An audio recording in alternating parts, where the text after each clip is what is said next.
కాబట్టి బీజేపీ మళ్ళా అధికారంలో ఉంటుందా అంటే ఉంటుందని మనం చెప్పొచ్చు.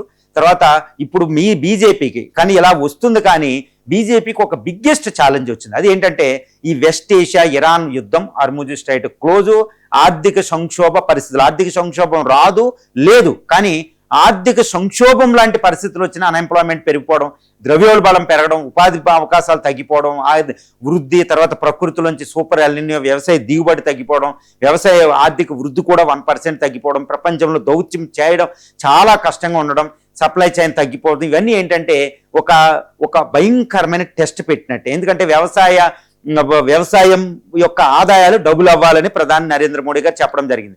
అసలు ఆ విషయమే లేదు. వ్యవసాయంలో కాస్త వ్యతిరేకత ఉంది.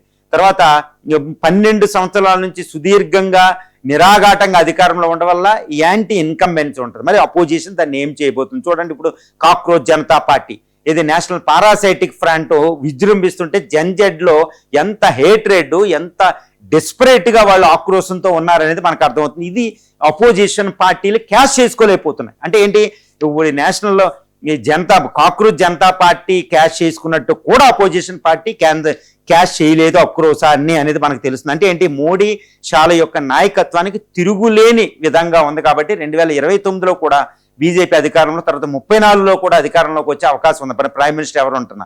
సో ప్రస్తుత పరిస్థితి మరి ఇండియా గ్రూప్ దీన్ని తట్టుకోవడానికి రాహుల్ నేతృత్వంలో ఇటు స్టాలిన్, మమతా బెనర్జీ, కేజ్రీవాల్, తర్వాత ఉద్ధవ్ థాకరే నుంచి, తర్వాత శరద్ పవారు, తర్వాత సౌత్లో ఇంకా కేరళ లెఫ్ట్ పార్టీ నేతలు వీళ్ళందరూ ఏకమయ్యి అఖిలేష్ యాదవ్తో అందరూ కలిపి ఈ బీజేపీని ఎదుర్కోవడానికి ఒక ఉమ్మడి ఫ్రంట్లో ఇండియా గ్రూప్ను అంత ఐక్యతతో ఎదిరించి ఈ యాంటీ ఇన్కంబెన్సీని, వ్యతిరేకతని, ఆర్థిక సంక్షోభాన్ని, పరిస్థితులన్నీ తనకు అనుకూలంగా తిప్పుకుంటేనే బీజేపీని ఓడించే పరిస్థితి ఉంటుంది. లేకపోతే మోడీ షా నాయకత్వాన్ని ఓడించడం కాంగ్రెస్కి మాత్రం చాలా ఇబ్బందికరమే.